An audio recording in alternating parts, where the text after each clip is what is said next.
Le journal de 7 heures sur Europe 1, Victor Pourchet. Bonjour Victor. Bonjour Dimitri et bonjour à tous. C'est une première en 20 ans de mandat. Le président turc Recep Tayyip Erdogan devra passer par un second tour s'il veut être réélu. Après 95% des bulletins dépouillés ce matin, il ne réunit pas la moitié des voix nécessaires, car 5 petits points derrière lui pointe son opposant Kemal Kılıçdaroğlu. Ça ne l'a pas empêché Erdogan hier d'exulter. Le vainqueur incontesté de cette élection, comme l'indiquent les résultats, c'est notre pays. Le taux de participation a brisé des records. Il n'y a pas d'équivalent dans le monde. Avec la liberté de choix politique de ses citoyens, la Turquie a prouvé une fois de plus qu'elle avait sa place parmi les plus grandes démocraties du monde. Recep Tayyip Erdogan lors de son discours à Ankara au milieu de la nuit, où on retrouve le correspondant d'Europe 1, Rémi Trio. Bonjour Rémi. Bonjour à tous. Si le sortant est ici satisfait, Rémi, c'est qu'il a déjoué tous les pronostics hier.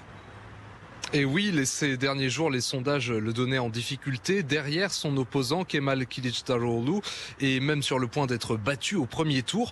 Hier, c'est lui qui n'est pas passé loin d'une victoire avec plus de 50% des voix. Il en remporterait finalement 48 ou 49% contre 45% des suffrages pour l'opposition. On le disait, impopulaire à cause de la crise économique, mais il remporte les législatives. Le scrutin avait lui aussi lieu hier. Le terrible séisme du 6 février dernier était censé l'avoir déstabilisé. Hier soir, des manifestations pour célébrer son score se sont déroulées à Maraş, épicentre du tremblement de terre. Recep Tayyip Erdogan a remporté toutes les élections nationales depuis 20 ans en Turquie.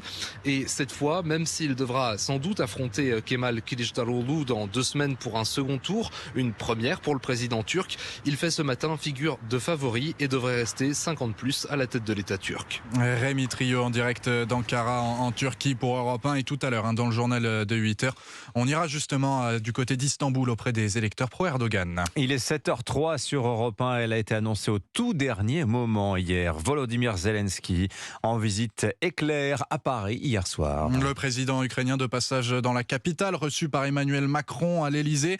Les deux hommes ont appelé à de nouvelles sanctions contre Moscou et ils ont annoncé la livraison à Kiev de dizaines de véhicules blindés et de chars légers.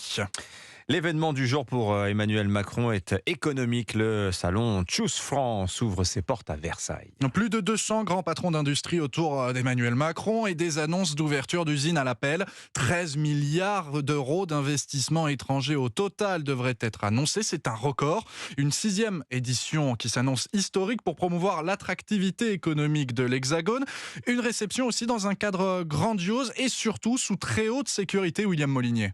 200 patrons de multinationales, 28 ministres et le président de la République. Pas question de laisser d'éventuels manifestants s'approcher.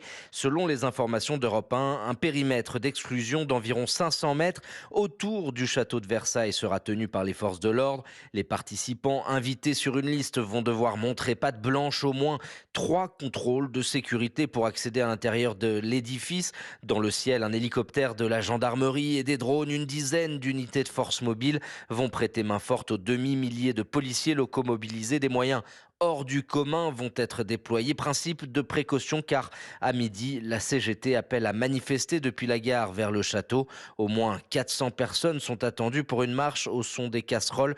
Déambulation qui sera stoppée bien en amont des grilles du château de Versailles. William Molinier pour Europe 1. Emmanuel Macron qui s'exprime aussi dans les colonnes du journal L'Opinion ce matin avec cette volonté affichée: baisser les impôts des classes moyennes, notamment pour ceux qui gagnent entre 1 500 et 2 500 euros par mois. Le chef de l'État attendu au JT de 20h de TF1 ce soir.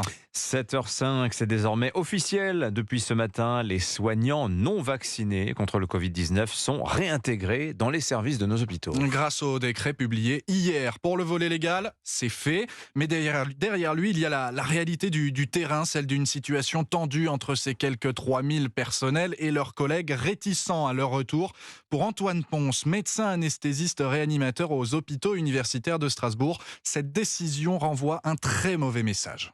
C'est assez révoltant, ça participe un petit peu à l'ambiance générale de casse de l'hôpital public, de manque de considération que les soignants qui sont là, qui ont traversé les différentes crises de l'hôpital. En pratique, je pense que leur retour ne changera pas grand-chose puisqu'ils sont très peu nombreux. C'est des gens qui de toute façon déjà n'étaient pas des performeurs dans leurs équipes, qui n'étaient pas des gens sur qui on pouvait compter. Voilà. De toute façon, c'est des gens qui ne manquent pas, donc leur retour ne changera rien. S'il devait y avoir un retour de soignants suspendus dans votre service, à votre avis, comment ça se passerait? Comment vous l'accueilleriez? Fraîchement, je pense qu'on laisserait rien passer. Il faudrait que le comportement soit absolument impeccable, discret et puis compétent. Et je sais pas comment les personnels non vaccinés envisagent leur retour. Se dire qu'ils vont réintégrer des équipes qui possiblement vont manifester une hostilité importante à leur égard.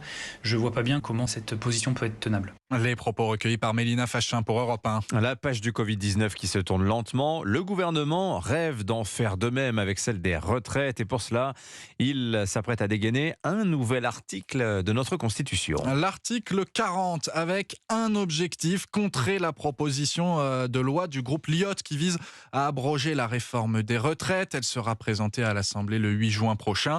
Mais voilà, certains dans la majorité présidentielle réfléchissent à la possibilité de la tuer dans l'œuf avec cette énième subtilité juridique et un nouveau bras de fer qui s'engage entre la majorité et les oppositions, Jacques Serret. Oui, cet article 40 prévoit que tout amendement ou proposition de loi qui dégrade les comptes publics peut être jugé irrecevable.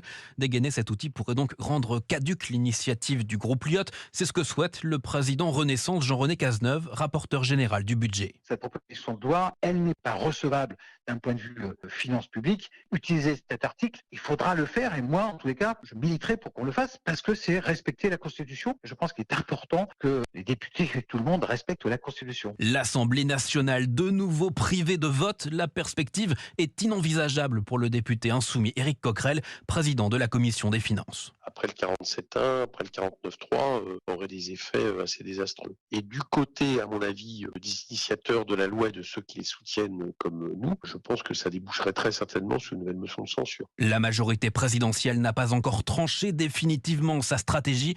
Les groupes Renaissance, Modem et Horizon se réuniront demain pour prendre une décision. Les explications de Jacques Serret du service politique d'Europe 1. Allez, le football maintenant. Mais quelle fin de saison en Ligue 1, tout en haut du classement. Marseille talonne Lens. Ah oui, parce que l'OM a battu la Lanterne Rouge Angers sur le score de 3-1. Hier soir, les Marseillais sécurisent leur place sur le podium. Ils reviennent même à 2 points du RC Lens, toujours dauphin du Paris Saint-Germain. Et puis, il y a la course pour le maintien à 3 journées de la fin de la saison. On commence à y voir un peu plus clair, Jean-François Pérez.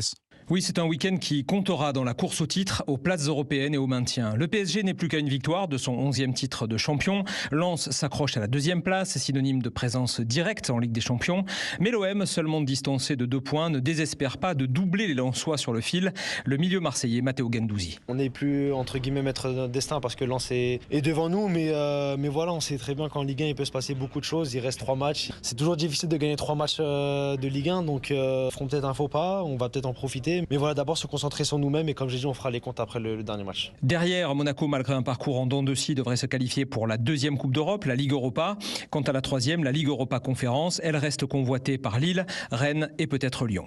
Week-end également décisif en bas de classement. Ajaccio et Troyes évolueront en Ligue 2 la saison prochaine, tout comme Angers. La dernière place de relégué devrait se jouer entre 2 clubs historiques du foot français, Auxerre et Nantes. Le chef du service des sports d'Europe 1, Jean-François Pérez. Voilà, ça va être passionnant jusqu'à la dernière journée, cette Ligue 1. Merci beaucoup, Victor Porcher. On vous retrouve tout à l'heure à 8h30.